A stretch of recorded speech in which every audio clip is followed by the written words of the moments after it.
I've had many people comment to me on the fact that they admire how I look at my divorce as the best thing that's ever happened in my life. And don't get me wrong, divorce is probably one of the worst things anybody could ever go through. And I would never wish it on my worst enemy. But to be in this place right now where I look at it as the best thing that's ever happened, it really requires a very simple concept that you need to apply in your life. And what's crazy about it is that it's usually the simplest things that will answer life's biggest problems. And we tend to forget this particular concept that we know because over time, over years, we've actually been conditioned to prescribe to a belief about relationships that ultimately has led to a lot of the failures in marriages that we're seeing in society today and will continue affecting it for years to come. Quite a few years back, I worked for an organization called 1-800-GOT-JUNK, and the CEO was huge on personal development for his employees, and he always bought us books to help us on our journey. And one of the books that really changed my life is a book called The Monk That Sold His Ferrari, written by an author by the name of Robin Sharma. And if you're not familiar with this book, it's a fictitious story about a high-profile lawyer who pretty much generated a lot of wealth, had all the materialistic wealth you can imagine, had a mansion, had a Ferrari, was living the life. And it also talked about all of the stress and pressure he had to deal with in order to accumulate that wealth in his life. And at one point he had a heart attack. And it was at that moment that he realized that something wasn't right in his life and that he had to make some significant changes if he was going to continue living. And so he essentially sold everything that he owned, all of his material possessions, to embark on a journey across the globe to find wisdom again. And there's many lessons, valuable lessons in that book, but there's two that I'm going to refer to in today's video that I think is very relevant for the topic of what we're talking about. And the first lesson that they talk about is that reality is created twice. It's first created in your mind, and once reality is created in your mind, then it's created into your reality. And second of all, throughout your life, you are a student. And whenever the student is ready in life, the teacher will appear. So the first lesson about creating reality first in your mind, and then it manifests in reality. This is all about living from the inside out versus the outside in. And when you look at outside in, that kind of mindset is kind of prevalent in today's society. You know, people looking at external factors to decide if they're successful in life, but most importantly, if they're actually happy and fulfilled in life.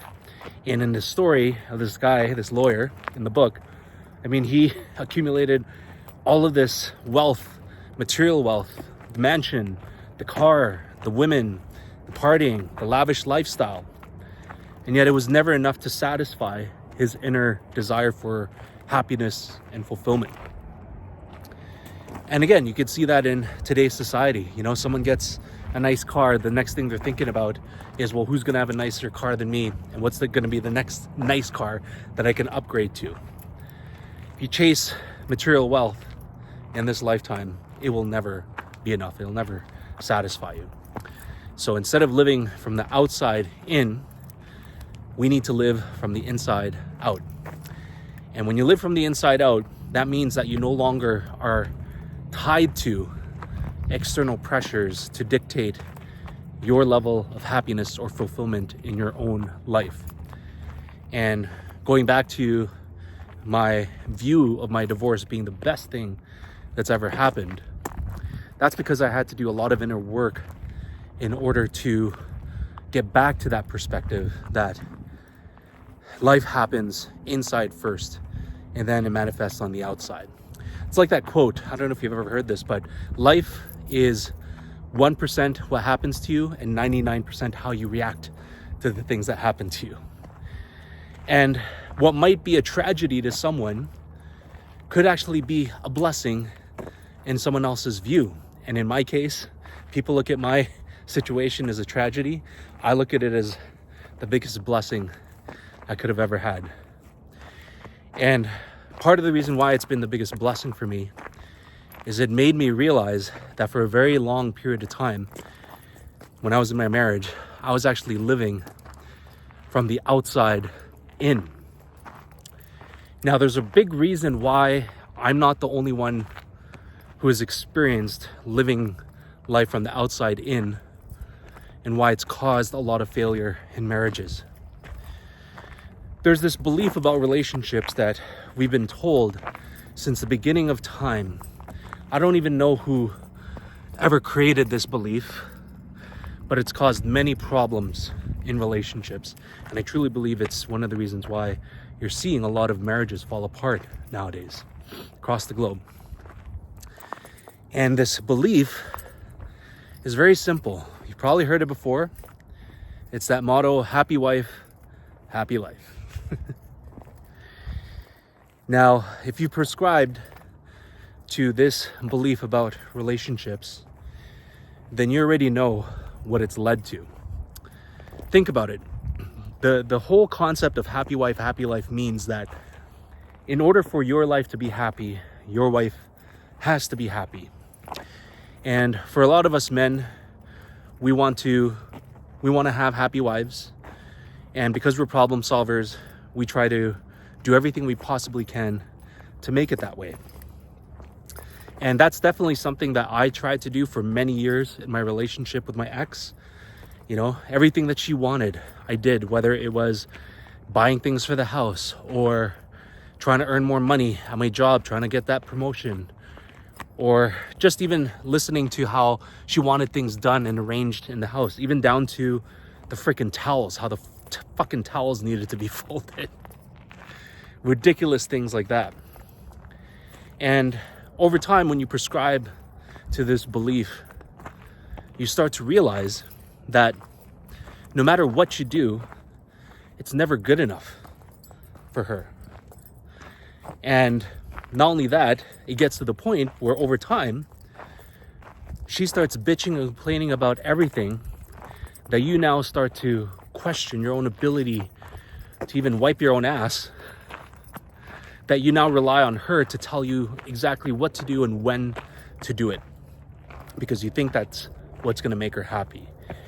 And in reality, it completely turns her off, because now you've become a simp. Now, this sounds familiar to you. This isn't the reason why marriages are failing. It's one of the reasons. But the one piece that nobody's really talking about when it comes to this happy wife, happy life narrative is that when you take ownership of your wife's happiness, it not only removes the accountability for them to own it themselves. This is why they're never satisfied and why you'll never make her happy. But most importantly, the act of following this belief teaches her that her happiness will only come from the outside and not from the inside. Think about it. The fact that you're trying to now do everything you possibly can to keep her happy, she doesn't own it anymore, and she's reliant on you to determine if she's going to be happy in her life or not. And guess what? If you're not doing it for her, what do you think's going to happen? She's going to find somebody else that makes her happy externally. You see how this vicious cycle works? And so this is such a simple concept that many of us are familiar with, but we forget because we've prescribed to this belief that we've been conditioned to live by for many, many years. And sometimes you only get to this realization that you've been living the wrong way, living from the outside in, until you go through something as dramatic as a divorce, something as disastrous as a divorce.